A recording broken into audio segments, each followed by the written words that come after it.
Well, Chris, our NBC News producer Bob Windrum has given us a little more information on Hans Blix and an interview he did with BBC News. I want to share some of it with you. The former Chief Weapons Inspector Blix has expressed regret over what he calls U.S. impatience to go to war with Iraq and suggested that Washington, D.C. had little interest in peaceful disarmament from the outset. Just a quote here from Hans Blix. He said that we did not have any obstacles from the Iraqi side going in. They gave us prompt access. And he said the Americans lost patience sometime at the end of January, the beginning of February.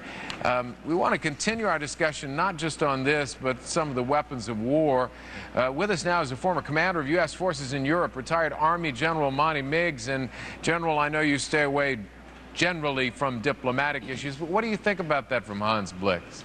I think Hans Blix is a guy that would sell short on Enron at the bottom.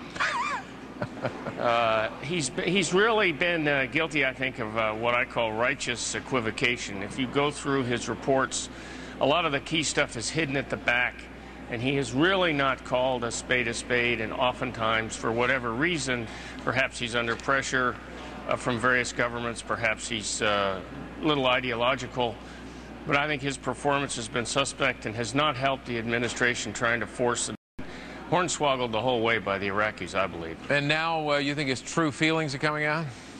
I think he's got a fairly ideological platform, and I think he's sort of going with the flow of that sort of sentiment in Europe that... the anti-war platform. That's correct.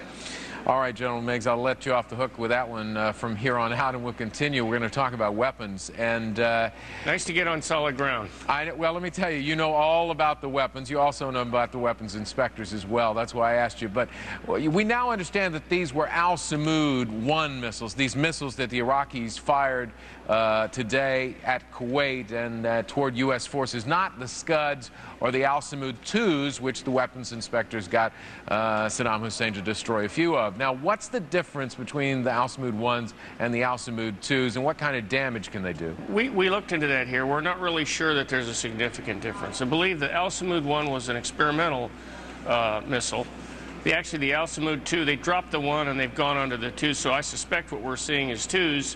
And we know from the Secretary of State's testimony that there was a conscious intent by the Iraqis to hold a bunch of these back, and I suspect they were already deployed. They were already out there in units ready to go, and he's in sort of a use them or lose them business right now. And so he's trying to pay us back, and he doesn't have the command and control and intelligence to template our units that well, and so he's in a bit he's shooting wild. That doesn't make it any easier for the troops hunkered down in trenches in their naughty suits, their NBC suits.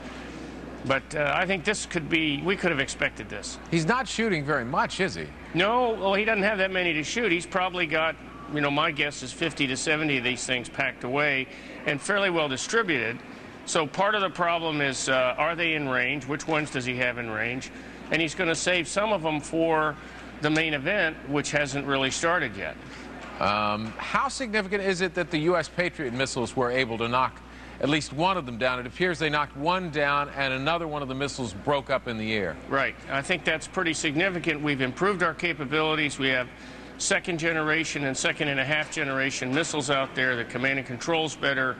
The hit probability is much better, and you would stop your engagement sequence when the radar picked up that the inbound warhead and the system had started to break up. There's no sense shooting at it at that point. But does it concern you that Iraq was able to move these missiles into some sort of range in broad daylight? Well, remember, we learned in the last conflict that he was very adept at hiding these things, hiding Scuds, which are bigger, out in the western desert. In these boxes. That's right. And he's probably had these things hidden for some time.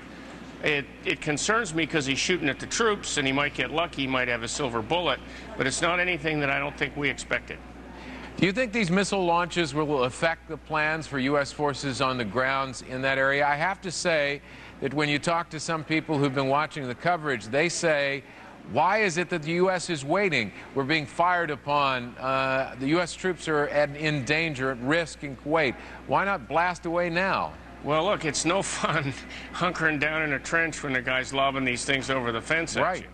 But I think that you're going to find that we're not going to put up with this for very long. I don't have any inside information on that, but I suspect the troops and the commanders want to get out of the box and get downrange, and I think that's probably going to happen here pretty quick. All right, General Meigs, it's always good to see you. Thanks very much. We'll talk again soon.